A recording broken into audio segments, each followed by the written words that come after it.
Hello বন্ধুগণ, এইমাত্র কাজ থেকে আসলাম, এসে একটু পিঠা ভাজলাম। আজকে বাইরে অনেক বৃষ্টি হচ্ছে, তো সাজের পিঠা, ঠান্ডা ঠান্ডা শীত পড়ে গেছে, সো ঠান্ডা ঠান্ডা পিঠা, একটু ঠান্ডা এসে চা, কাজ থেকে এসে পিঠা ভেজে, সাজের পিঠা। আসলে দেশের মতো ওরা মরতে চায় না, লোহার এগুলো তো। এখন আমরা এই যে খিচুড়ি বসিয়ে দিয়েছি, খিচুড়ি, মাছ ভাজা, বেগুন ভাজা, আর দেখুন আপনারা গরম গরম পিঠে দিয়ে চা। ও মাই গড, অবশ্য এগুলো সবাই বানায় এখন, ঠান্ডায় সবাই একটু বানায়, বানিয়ে এরকম খাবে এখন।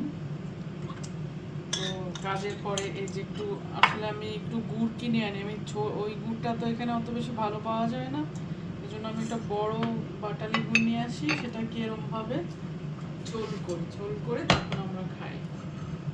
ওইটা আমার কাছে ভালো লাগে, আমার কাছে গুড়টা ওরমভাবে ভালো লাগে। সো আমরা এখন দুজনে বসে খাবো, আর একটা বাটার দিয়ে নিচ্ছি। দেশের মতো না তো আমাদের এখানে ইন্ডাকশন চুলাটা, সো ওটা ঠিক মতো সাজটা বসছেও না, কিন্তু তারপরও বেশ ভালো পিঠা হচ্ছে। বাঙালি খাওয়া, মাছে ভাতে বাঙালি খাওয়ার, বাঙালি বুদ্ধি বের করে নেয় কিভাবে কি করতে হবে।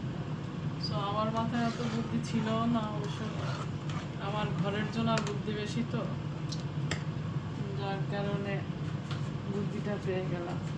ঠিক আছে, এখন আমরা খাবো, পরে আবার আসছি খিচুড়ির ভিডিও নিয়ে। সবাই ভালো থাকবেন, বাই।